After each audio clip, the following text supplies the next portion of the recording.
안녕하세요. 백상 목사입니다. 오늘도 말씀으로 하루를 시작한 여러분 모두에게 하나님의 은혜와 평강이 봄비처럼 임하게 되기를 바랍니다. 오늘은 4월 29일 목요일 아침인데요. 오늘 주신 하나님의 말씀은 출애굽기 14장 1절부터 14절까지의 말씀입니다. 하나님께서 이스라엘에게 유월절 절기에 관해서 말씀을 주신 이후에 이제 그들이 하나님의 말씀을 따라 광야를 지나 가나안 땅으로 가고자 광야길로 들어가려 할 때 하나님이 모세에게 다른 길로 가도록 안내해주고 계시는 것입니다. 모세는 광야에서 나온 사람이라 이 지리를 잘 알고 있는 사람입니다. 어떻게 하면 광야를 안전하게 지나고 그리고 가나안 땅에 수월하게 들어갈지 누구보다 잘 아는 사람입니다. 모세가 하나님의 말씀을 따라 광야길을 안내하고 있을 때 하나님이 모세에게 다른 길을 가도록 인도해주고 계시는 것이 본문의 핵심 내용인데요. 1절, 2절을 한번 읽어볼까요? 여호와께서 모세에게 말씀하여 이르시되 이스라엘 자손에게 명령하여 돌이켜 바다와 믹돌 사이에 비하이로다 곧 바알스본 맞은편 바닷가에 장막을 치게 하라. 본문에 보면 하나님이 모세에게 돌이켜 바다와 믹돌 사이 그 맞은편 바닷가에 장막을 쳐라. 바닷가로 가서 장막을 치라고 말합니다. 거기 보면 돌이켜, 다시 말하면 돌아서서 다른 길로 가라는 것입니다. 영어에는 turn back, 뒤돌아서서 다른 길로 가라. 왜 하나님께서 이스라엘 백성이 잘 가고 있는데 그들에게 다른 길로 가라고 하였을까요? 모세가 인도하는 이 길은 지중해를 따라 나 있는 블레셋의 길이고 가나안까지 가는 가장 짧은 길이고 평지에 안전한 길입니다. 반면에 지금 하나님께서 모세에게 안내해 주시는 길은요, 홍해 앞에 가라는 거예요. 홍해 바닷가에 진을 치고 홍해 바닷가 앞으로 인도해 주고 계십니다. 이스라엘 백성은 배도 없고 이 홍해를 건널 길이 없습니다. 그러나 지금 모세가 인도하는 길은요, 바다가 아니고 평지를 지나서 광야로 들어가고 광야도 짧은 길로 가서 가나안 땅으로 갈 수 있는 길이었던 것입니다. 그런데 왜 하나님은 이스라엘 백성에게 더 어려운 일을 주었을까요? 여기에 우리가 두 가지 내용을 가지고 함께 살펴보고자 합니다. 먼저 우리가 기억해야 할 것은 하나님이 우리에게 주시는 길, 하나님 우리를 인도하시는 길, 때때로 우리가 하나님의 뜻을 구하면서 하나님 어떻게 해야 합니까? 하나님의 뜻을 알려주십시오. 내가 직장을 옮겨야 됩니까? 머물러 있어야 합니까? 이사를 가야 합니까? 머물러야 합니까? 내가 지금 이것을 해야 할까요? 말까요? 이 일을 시도할까요? 하는 그런 우리의 기도 속에 우리가 하나님 앞에 하나님의 뜻을 구하는 이 모든 기도는 실패가 없는 안전하고 좋은 결과를 달라고 기도하는 것은 아닙니다.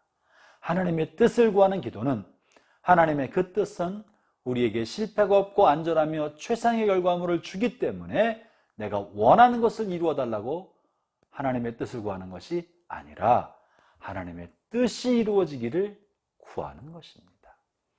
직장생활이나 가정생활이나 우리의 삶의 재반 문제에 하나님의 뜻을 구하는 것은요, 내 뜻이 이루어지기 위함이 아니라 하나님의 뜻을 내 삶 속에 받아들이기 위하여 하나님의 뜻을 구하는 것이옵시다.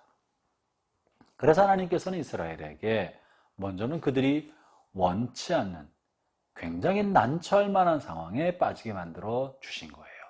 앞에는 홍해바다고 뒤에는 분노한 바로와 바로의 군대들이 대규모로 몰려오고 있는 이런 진퇴양난의 상황에 빠지게 된 것이죠. 사랑하는 형제자매 여러분, 때때로 하나님이 말씀을 따라 살아가는 우리에게 진퇴양난의 어려움을 줄 수 있다는 사실을 알아야 합니다. 그것이 하나님의 뜻인 거예요. 왜 그렇게 하셨습니까? 무언가 우리가 알지 못하는 또 다른 계획이 있기 때문에 그러한 것입니다. 그것이 두 번째인데요. 두 번째는 하나님께서 우리에게 진퇴양난의 어려운 상황에 들어가게 하신 이유가 뭘까? 본문 13절, 14절을 제가 읽어보겠습니다. 모세가 백성에게 이르되 너희는 두려워하지 말고 가만히 서서 여호와께서 오늘 너희를 위하여 행하시는 구원을 보라. 너희가 오늘 본 애굽 사람을 영원히 다시 보지 못하리라. 여호와께서 너희를 위하여 싸우시리니 너희는 가만히 있을지니라. 이스라엘 백성이 애굽의 종노릇하고 살아왔기 때문에 그들은 애굽 사람에 대한 극도의 불안과 두려운 마음을 가지고 있었습니다. 그리고 무언가 스스로 해보려고 생각했는지도 모르겠습니다. 그런데 하나님께서는 하나님의 자녀가 되고 하나님의 백성된 이스라엘이 하나님에 대한 절대 신뢰, 하나님을 전적으로 의존하는 신앙을 갖기를 원하셨던 거예요. 그래서 이런 고난, 그들이 감당할 수 없는 진퇴양난의 어려움에 처하게 하므로 하나님의 능력을 보이고 그들이 위기 상황 속에서도 전적으로 하나님을 의존하게 하기 위해서 이와 같은 상황에 두셨던 것이죠. 사랑하는 형제자매 여러분, 여러분의 삶을 이끌고 계신 분이 하나님이십니다. 하나님이 여러분의 주관자이십니다. 그러므로 때로 여러분 앞에 닥칠 고난이나 여러분이 해결할 수 없는 어려운 일을 겪게 되었을 때 너무 서두르지 마십시오. 너무 조급하지도 마십시오. 너무 안절부절하지도 마십시오. 여러분의 주관자가 하나님이심을 믿으십시오. 하나님이 권능의 팔로 여러분을 붙들고 계심을 신뢰하십시오. 그리고 오늘 본문에서 말씀하신 것처럼 가만히 하나님이 여러분을 위해 일하시는 것을 지켜보십시오. 우리로 하여금 하나님을 전적으로 의존하여 하나님 앞에 종종 수동적 태도로 머물기를 원하시는 거예요.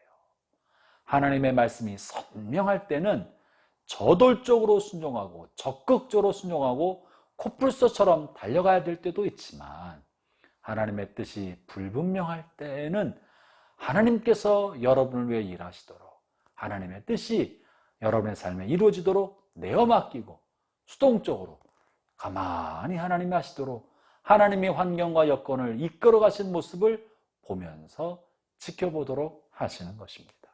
본문에서 가만히 있으라, 하나님의 구원을 보라 하는 것은요, 수동적으로 있으라는 거예요. 지켜보라는 거예요. 하나님을 신뢰하라는 것이죠. 사랑하는 형제자매 여러분, 오늘 저는 이 말씀으로 여러분을 권면합니다. 오늘 여러분의 삶을 하나님이 이끄심을 믿고 하나님보다 앞서지 아니하도록 가만히 보시지요. 수동적으로 하나님의 행하시는 것을 지켜보면서 하나님이 여러분을 인도하고 계시는 그 은혜를 받아 누리시기를 축원합니다. 기도하겠습니다.